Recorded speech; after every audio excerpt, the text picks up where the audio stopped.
if you want to know why you're always fatiguing towards the end of long runs and races, and this can be anything from, a 5K race that's, very effortful, or it can be what you feel might be like an easy 8 miler or an easy 20 miler or a marathon event. And it comes down to two main things. First off is fueling.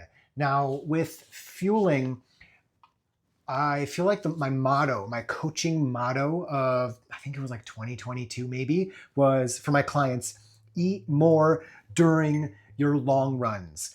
And there's plenty of research showing that the more you fuel, the better you're going to perform during those events, during the long runs.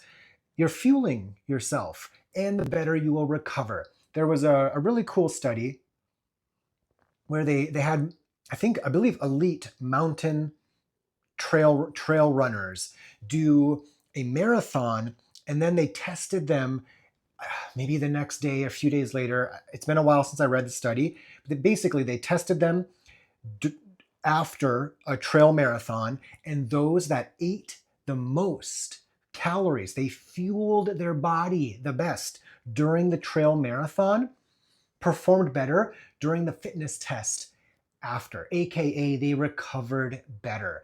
And a big part of that is the better you fuel. And protein gets all the glory for recovery, but most of what these people were fueling for the run was carbs. And you're just going to perform better, do less damage, tax your body less with proper fueling.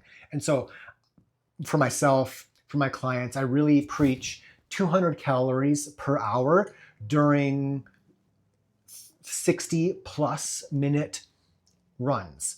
And it can be anything from just like having breakfast, and then like having a banana before a tempo run, maybe having 100 calories of something during a 60 to 120 minute workout. For longer runs, if you're going out for 3, 4, 5 hours, it could be a Larabar every hour. It could be, I've put bagels in my vests before. I've put PB&Js in my vests.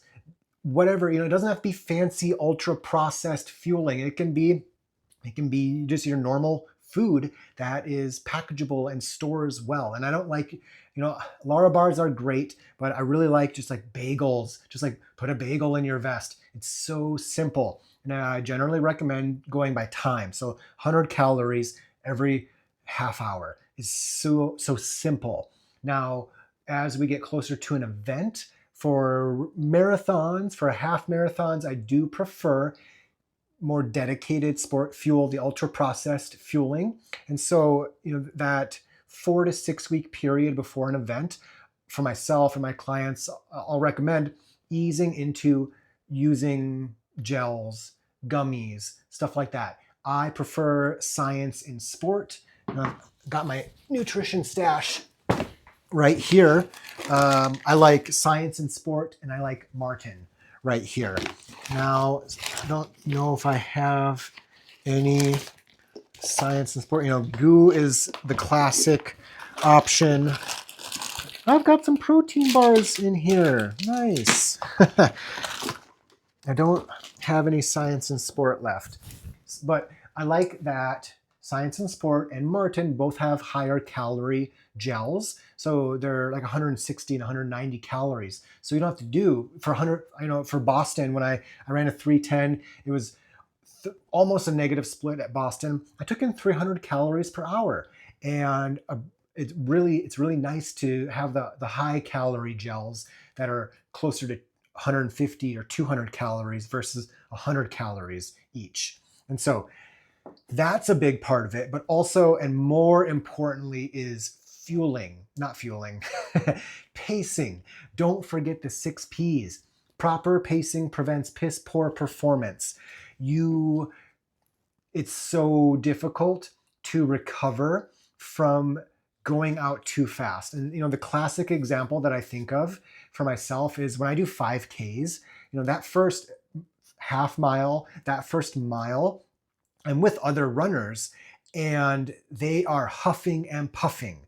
And a friend of mine who's a little faster than me, he made a joke at the local turkey trot. He said, if you're with Kyle 1 mile into a 5K, you're in trouble.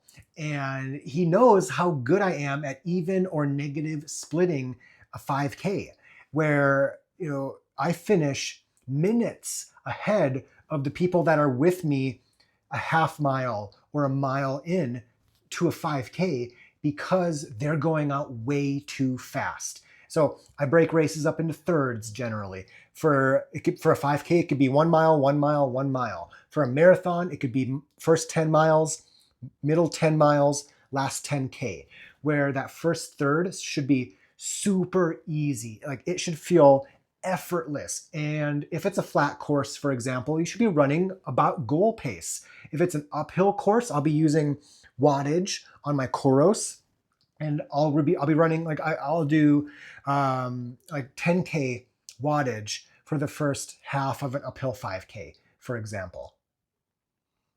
And I'm using my GPS to slow myself down so I don't overextend, so I can maintain or even speed up. And that is the best way. There's no better way to enjoy a race than to even or negative split. And that makes the last third hard because you chose to make it hard because you're speeding up and maintaining or running faster. And it's nice to be the one doing the passing instead of being the one being passed at the end of your race. And that's true if you're a back of the packer or if you're a middle or a front of the packer. Even negative splitting a distance is going to give you a positive, recollection of that event. It's going to be a good, enjoyable event. And the same is true for your long runs, your training runs.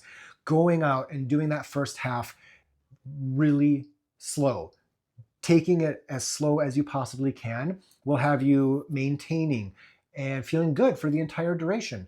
Do walk breaks right from the start before you feel like you need to do walk breaks. Do every 5th minute, make it a minute walk break. Whenever, my 5K pace is a 6-minute pace, plus or minus a little bit. And I still walk hills when I'm doing really easy runs. So be mindful of your fueling and your pacing for those long efforts.